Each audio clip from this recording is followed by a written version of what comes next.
আমার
সঙ্গে এই মুহূর্তে রয়েছেন সন্ময় ব্যানার্জি, বাংলার বার্তার। সন্ময়দা, আপনাদের এলাকায় তো একটা গ্রেপ্তার শুনছি, পুচি নির্মল ঘোষের ছেলে তীর্থঙ্কর ঘোষ এবার প্রার্থী হয়েছিলেন। এই পুচি আপনাকেও জ্বালিয়েছেন নাকি কখনো? হ্যাঁ, আমাকে তো প্রাণে মেরেই ফেলতে গিয়েছিল। প্র্যাকটিক্যালি 2021-এর নির্বাচনের সময়, দ্যাট ওয়াজ সামটাইম 19 এপ্রিল সম্ভবত, আমার বাড়িতে রাত্রির 1টার সময় 7-8 জনের বাহিনীকে পাঠিয়েছিল। 5টা বোম, 2 রাউন্ড গুলি পর্যন্ত চালিয়েছিল আমার ঘরের দিকে। তো তার ভিডিওটা তো ভাইরাল হয়েছিল এবং পরবর্তীকালে শোনা গিয়েছিল যে তাদের নির্দেশটা দিয়েছিল এই ফুচি অর্থাৎ তীর্থঙ্কর ঘোষ, এবং সেটা ওদের সার্কিটেরই লোকজন নিজেদের মধ্যে কথা বলছিল। সে অডিওটাও পরবর্তীকালে অনেকেই শুনেছেন, তারা নিজেরাই স্বীকার করেছে। এখন পুলিশের জালে এই 7 জনই আছে, যে 7 জন অ্যারেস্টেড হয়েছে পরিবর্তনের সরকার আসার ফলে, এবং আমার কেসেই তারা অ্যারেস্টেড। তাদের যদি পুলিশ ইন্টারোগেট করে তাহলে তো সরাসরি বুঝতেই পারবে যে এই তীর্থঙ্কর ঘোষ কিভাবে তাদের ইনস্ট্রাকশন দিয়েছিল। নির্বাচনী প্রচারে আমি খুব ভোকাল হয়েছিলাম তাদের অনাচার, দুর্নীতির জন্য, করাপশনের ব্যাপারে, নির্মল ঘোষ তার বাবার ব্যাপারে। তার জন্য সে পরিষ্কার বলেছিল যে ওকে সম্মান খুব বেড়েছে, ওর বাড়িতে যা, একদম অ্যাটাক করে আয়। এবং তারপরে পরবর্তীকালে তারা এসেছিল রাত 1টা নাগাদ, 10 মিনিট অপারেশন চালিয়ে চলে গিয়েছিল। প্রাথমিকভাবে তারা অ্যারেস্টেড হয়েছিল, কিন্তু তৎকালীন পুলিশ যে কোনো কারণেই হোক শেষ পর্যন্ত আর কেসটাকে প্রসিড করেনি, কিছুদিন তাদের জেলে রেখে ছেড়ে দিয়েছিল। সেই কেসটা রিওপেন হয়েছে। তারা 7 জন জেলে গতকাল মধ্যরাতে দক্ষিণেশ্বর থেকে শেষ পর্যন্ত খড়দহ থানার পুলিশ পুচিকে গ্রেফতার করলো। কিন্তু এই তীর্থঙ্কর ঘোষকে গ্রেফতার করেছে অন্য কেসে। কিন্তু আমার মনে হয়, আমার বিশ্বাস, পুলিশ শেষ পর্যন্ত আমার যে কেসটা, মানে অর্থাৎ আমাকে গুলিবোম মারতে পাঠিয়েছিল, সে ব্যাপারটাকেও ট্যাগ করা উচিত পুলিশের। জানি না পুলিশ কি করবে, সেদিকে তাকিয়েছি। গ্রেফতারিটা শুনে আমার খালি মনে হলো একটা সময় প্রাণে মরে যেতাম যে যুবকটির জন্য, সেই যুবকটি অন্তত শ্রীঘরে গেছে, এইটুকুই তৃপ্তি আর কি। আর কি বলবো, বলার কিছু নেই। অনেক অপকর্ম করে গেছেন সারা পানিহাটি জুড়ে, তোলাবাজি সাম্রাজ্য, সমস্ত বিল্ডিং প্ল্যান থেকে টাকা তোলা। তার কাকা প্রয়াত যিনি হয়েছেন, যিনি পানিহাটি পৌরসভার চেয়ারম্যান ছিলেন, 2 হাতে কালো টাকা তুলতেন। পরবর্তীকালে সেইটি এই নির্মল ঘোষ, প্রাক্তন বিধায়ক, এই তীর্থঙ্কর ঘোষকে দিয়েই টাকা পয়সার ডিলগুলো করাতেন সমস্ত প্রমোটারদের সঙ্গে, এবং সমস্ত অবৈধ কাজে, সমস্ত কারখানার জমিগুলোকে বেচা, একটার পর একটা কারখানার জমি বেচেছেন। একটা সময় ফর্মে থাকতেন নির্মল ঘোষ এবং তার ভাই বেচতেন। মানে পরবর্তীকালে সমস্ত এই কালো টাকার ডিলিং গুলো এই তীর্থঙ্কর ঘোষকে দিয়ে ঘোষ পরিবার করাতো, এটা সবাই জানেন। কিন্তু অন্তত শেষ পর্যন্ত শ্রীঘরে গেছে, এইটুকুই শান্তির। আর কি বলবো। ছেলের চেহারা তো গাবলু গুবলু, একটা সিধে সাদা ভোলা ভালা টাইপের লাগে। মানে এদের মধ্যে কি মানে মানে ওই রকম একটা মানে লুকিয়ে থাকা বিষয় বলছেন? না, ব্যাপারটা এটা হেরিডিটারি। এই পরিবারটি পানিহাটিকে ধ্বংস করার ব্যাপারে হেরিডিটারি। নির্বাচনের সময় ভোট লুট করা, নির্বাচনের পরবর্তীকালে পুরসভাকে 2013 সাল থেকে পুরসভাটা প্র্যাকটিক্যালি এটা পারিবারিক পুরসভা হয়ে গিয়েছিল, এবং সব থেকে মানে ইন্টারেস্টিং যেটা, সেটুকুলো আমি তোমাকে বলি, সেটা হচ্ছে তুমি দেখো নির্মল ঘোষের পর এবারে প্রার্থী করা হলো কাকে? তীর্থঙ্কর ঘোষকে। কিটা ক্রাইটেরিয়া? নির্মল ঘোষের পুত্র। আসলে পার্টিকে ফান্ডিংটা নির্মল ঘোষ ভালো করতেন এবং সেই সূত্র ধরে তিনি ছেলের জন্য টিকিটটা আদায় করেন। শোনা গিয়েছিল অন্য কেউ একজন প্রার্থী হবেন, পরবর্তীকালে দেখা গেল যে তাকেও ছিটকে দিলেন, তাকে আর প্রার্থী করা হলো না, করে এই তীর্থঙ্কর ঘোষকে প্রার্থী করে নির্বাচনে জিতিয়ে আনার চেষ্টা হয়েছিল।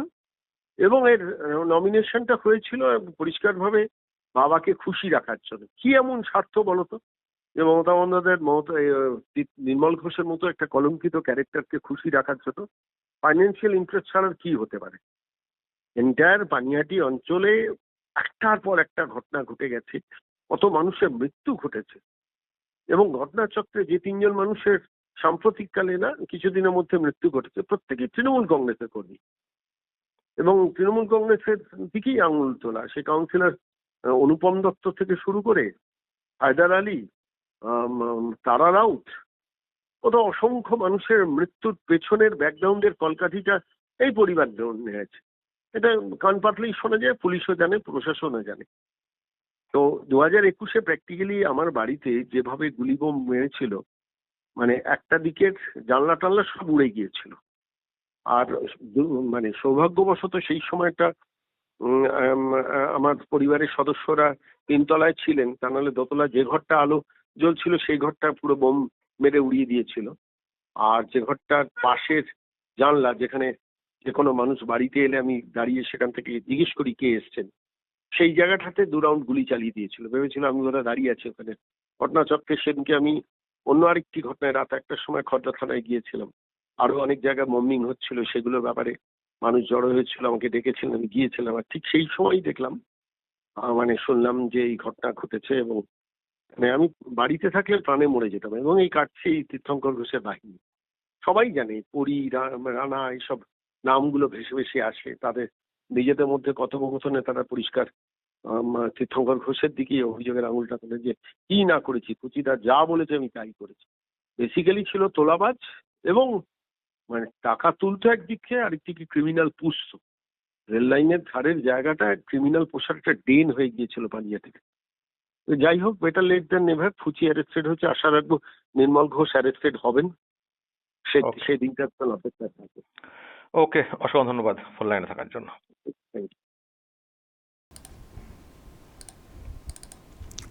ফুচি বা পুচি নির্মল ঘোষের পুত্র, তাকে শেষ পর্যন্ত গ্রেপ্তার করা হয়েছে। যখন বের করা হচ্ছিল, দর্শক দেখুন, যেটা আর কি এখন হয়ে থাকে ডিম থেরাপি, সেসব হয়েছে। এবং সেই সঙ্গে ঢাক ঢোল পিটিয়ে এটাকে কার্যত উদযাপন করা হয়েছে ফুচির গ্রেপ্তার নিয়ে। নির্মল ঘোষ দাপুটের নেতা, পানিহাটির এমএলএ ছিলেন, ছেলেকে এবার প্রার্থী করা হয়েছিল। এই নির্মল ঘোষের ব্যাপারে আরও অনেক সব প্রশ্ন তৈরি হয়েছিল। আরজিকর কাণ্ডে অভয়ার বডিকে খুব দ্রুত দাহ করে দেওয়া, তথ্য প্রমাণ লোপাট করে দেওয়াতে অগ্রণী ভূমিকাতে ছিলেন বলেই অভিযোগ আছে। এইসব নিয়ে অনেক প্রশ্ন তৈরি হয়েছিল, বিতর্ক তৈরি হয়েছিল। তো ওনার ছেলে এবার প্রার্থী হয়েছিলেন, হেরেছেন, কিন্তু ওনারা যেভাবে আর কি পার্টিটা করেন সেসব নিয়ে চর্চা এখনও হচ্ছে। অনেকেই শিকার হয়েছেন নির্যাতনের। তাদের মধ্যে পানিহাটির বাসিন্দা, যাকে আপনারা অনেকে ফলো করেন, আমরা ফলো করি, বাংলার বার্তার সন্ময় ব্যানার্জি, তাকেও শিকার হতে হয়েছে একটা সময়।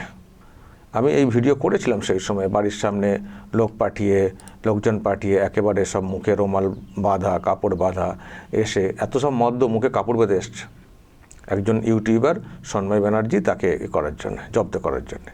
তো এসে এরকম বোমা গুলি সব চালিয়ে দিয়ে সব চলে গেছিল। এই হচ্ছে ওদের হিম্মত, অন্ধকারে আড়ালে লুকিয়ে শাসিয়ে, এই হচ্ছে সব পলিটিক্যাল কালচার। আর লুটপাট করা, সরকারি জমি ব্যবহার করা।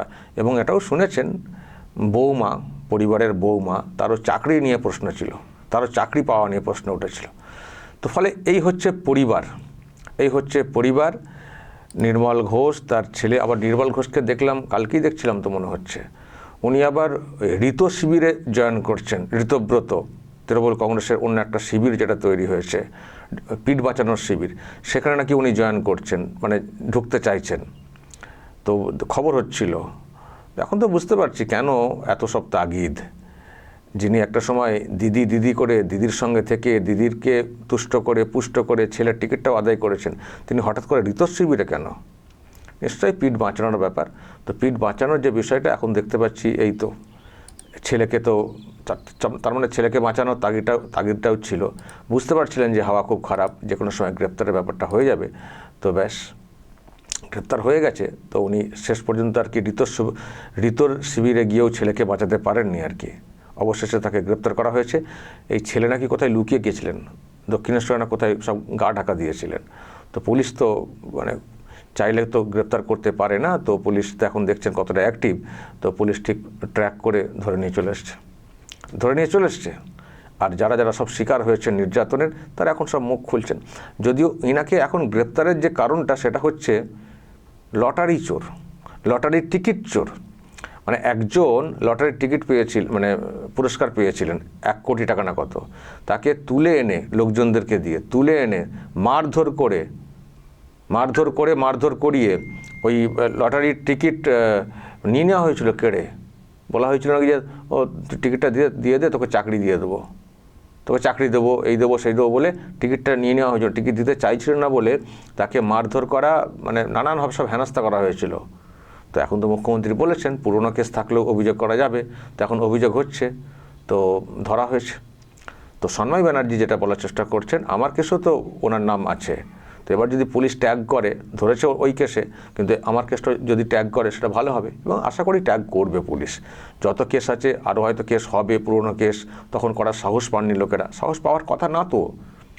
সন্ময় ব্যানার্জিরা সামনাসামনি দাঁড়িয়ে লড়াই করেছেন, মানুষকে অন্তত জাগিয়েছেন, বলেছেন ভিডিওর মাধ্যমে। সবাই তো সেটা করতে পারেননি। সন্ময় ব্যানার্জিরা খুব সামনে থেকে লড়তেন বলে শিকার হতে হয়েছে।